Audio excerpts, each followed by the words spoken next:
So, kamusta po mga ka-Streetwise? Ako po si Takeru Miyamoto at welcome po sa aking munting channel. So, mga kababayan, pag-usapan ngayon natin itong si Willie Revillame. So, alam naman po natin no, na siya po ay tatakbo bilang senador. Okay lang naman sana yun. Yun nga lang po, ang bullshit po dito, hanggang ngayon, hindi niya pa rin po alam kung ano ba ang trabaho bilang senador. So ang point ko dito, no, hindi porket sikat, iboboto na po natin. Ang importante dito is, dapat alam mo, Willie Revillame, kung ano yung pinapasok mo. Yan na naman tayo no? Pasensya na, medyo paus ako Pero ito yung gusto kong pakita sa inyo So ito, no, ito yung interview ni Willie Revillame noong October 8, 2024. So sabi dito what made Willie Revillame decide to run for senator? So senatorial aspirant Willie Revillame said that he wants to help more people and tackle the country's poverty, which are among the reason he decided to run in 2025 election. Actually, mga kababayan, sobrang generic nito. Lahat naman po ng senador sinasabi, gusto nilang wakasan ang kahirapan. Well, ang poverty rate natin bumababa, di ba? So, dapat just na po ito. So, pero alam niyo kung ano pinaka-bullshit talaga dito, no? Tanga-tanga po si Willie Ito tandaan nyo ang interview na to, October 8, 2024. Ngayon, January na. So, October, November, December, January, February. 4 na buwan na po nakalipas. Hanggang ngayon, hindi pa rin po alam ni Willie kung ano ang trabaho ng isang senador. 4 na buwan na Willie, hanggang ngayon wala ka pa rin alam. Tanga.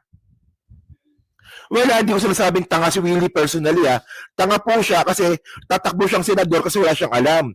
Kasi in the first place, mga kababayan, di ba? Hindi naman talaga tanga si Willie bilang tao. Hindi naman po kasi yaman yan kung hindi siya tanga.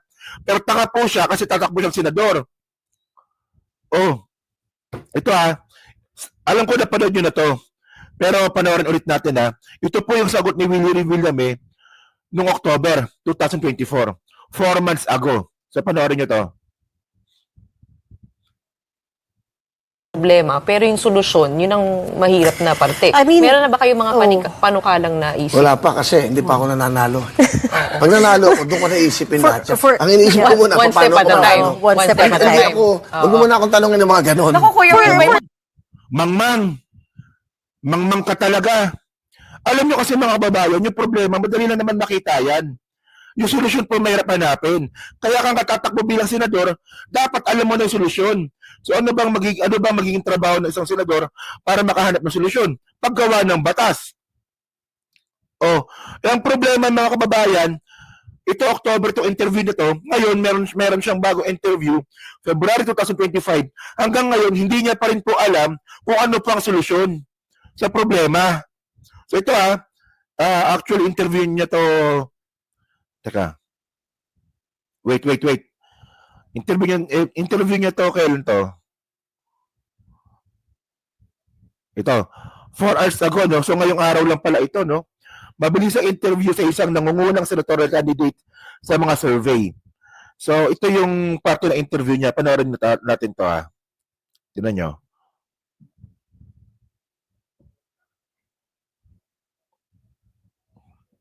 Isang senador at kilala kayo sa pangalang Kuya Will, bigyan niyo po ako ng isang batas man lang na kapag nagsabing itong batas Tama isa lang hinihingi sa iyo Isa lang yung tinatanong sa iyo O anong sagot ni Willie? na ito, si Kuya Will yan.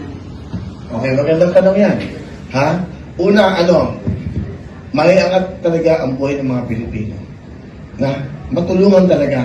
Ako para sa akin, ang batas dapat batas para sa mahirap. Marami na tayong batas na ginawa. Tama. Ang ganda ng tanong mo, Sabi ko sa inyo poverty porn to buha ka ng ina ka Alam niyo mga kababayan, kaya hindi po ako bilib niyan kay Willie. Siya po ang pinakamahusay at pinakamagaling na poverty porn. Alam niyo yung poverty porn, ginagawa ng mga vlogger yan. Kunwari, ito, naghihirap ito, penging pera. Donate natin doon.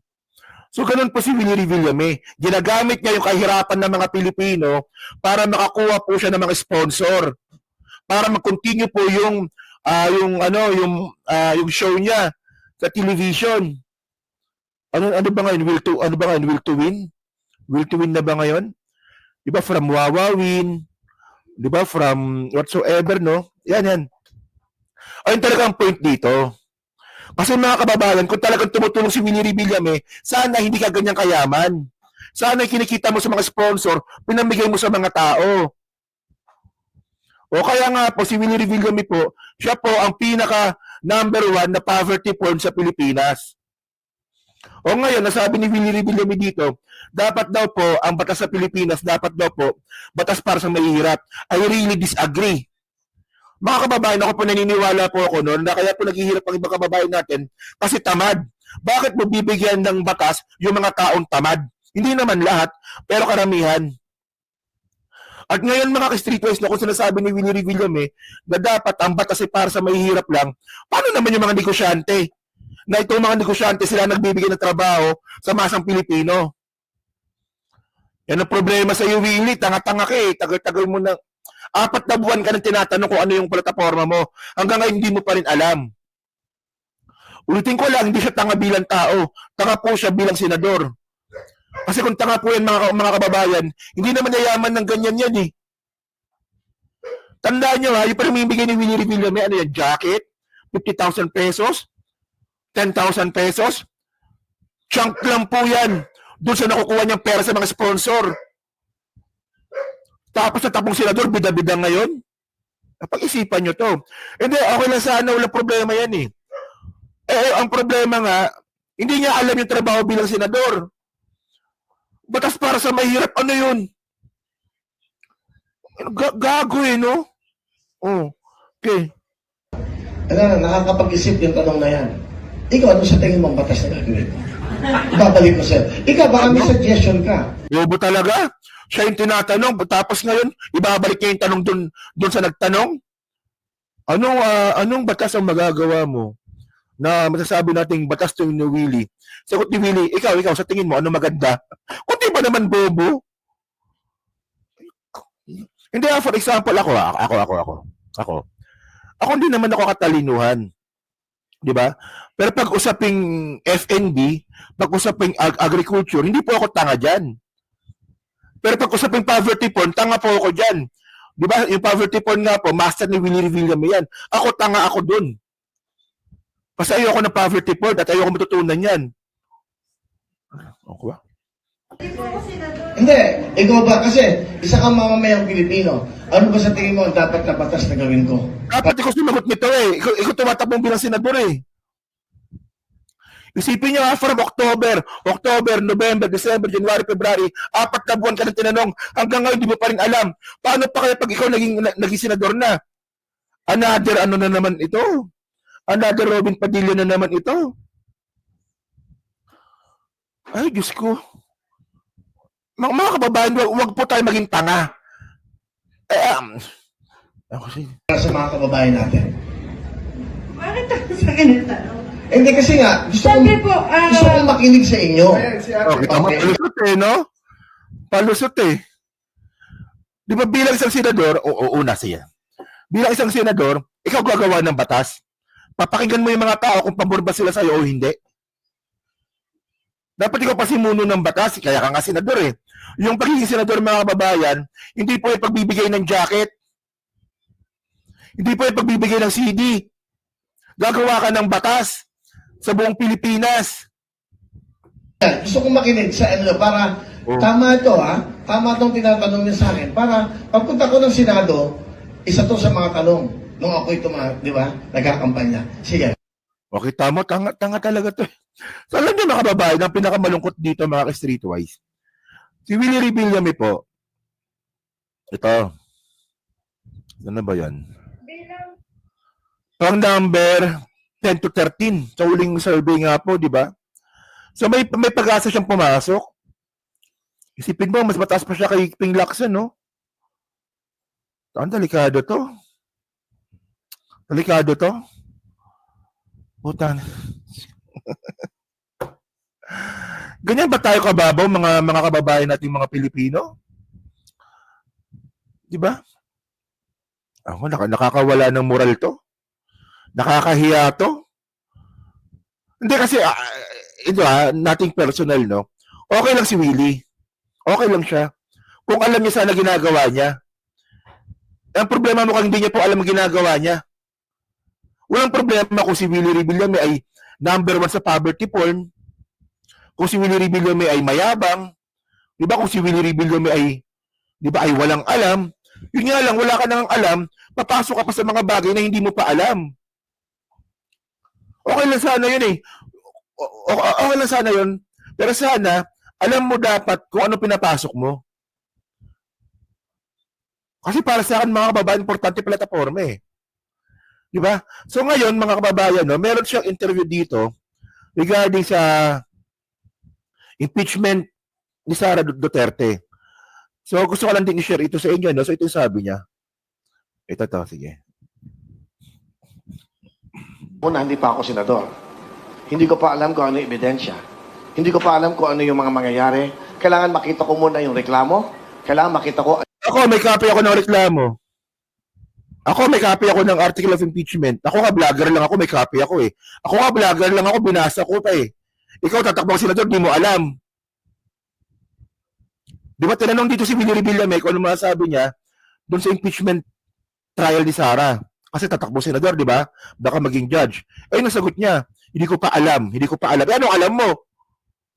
Takbo-takbo ka, wala kang alam.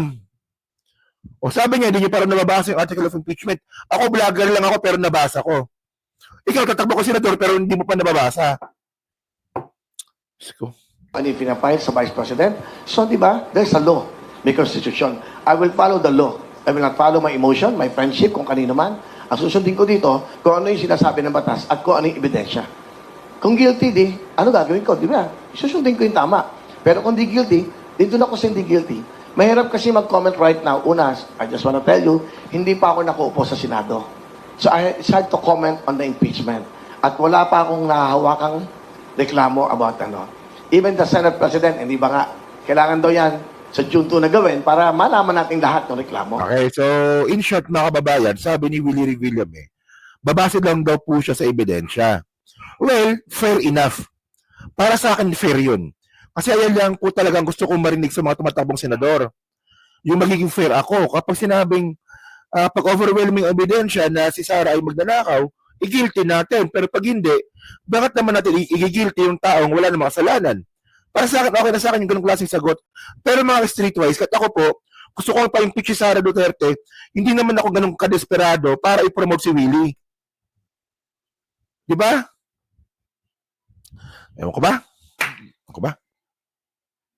Pilipinas, parang awa mo na. Okay. O nga pala mga babayan, no? So kayo po, kung wala pa po kayong party list na sinusuportahan, pinopromote ko po yung ABP. So ito po, no, ABP, number 134 sa balota. Okay. Pag sila po nanalo mga kababayan, makakaasa po kayo na mailalapit po natin kayo dito po sa mga magiging representante po ng ABP. Diba? Kung mananalo. Kasi ako nag-promote eh. Diba?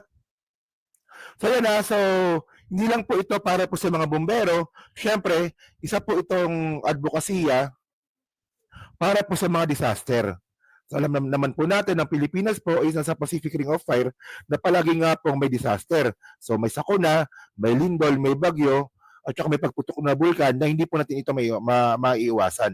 So nandyan po ang ABP sa Kongreso. Okay, kung kailangan nyo po ng tulong ng ABP, pag sila po nanalo, pwede po kayong rumekta sa kanila or pwede ko po kayong samahan.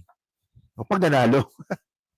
So yan mga kababayan, so kayo po dyan mga kababayan, ano nga po masasabi nyo nga po dito sa katangahan nga po ni Willie Revillame bilang kandidato ng Senado. So kayo ba, iboboto nyo ba siya? Diba? So yan, so paki-comment lang po sa baba at binabasa ko pong lahat yan. At dyan po sa Team Replay, syempre, pa-like, pa-subscribe. At kung di naman kalabisan, pa-share na rin po ng video po na to. So hanggang sa muli po, kita na lang ulit tayo sa susunod nating content. So thank you, salamat, and bye-bye.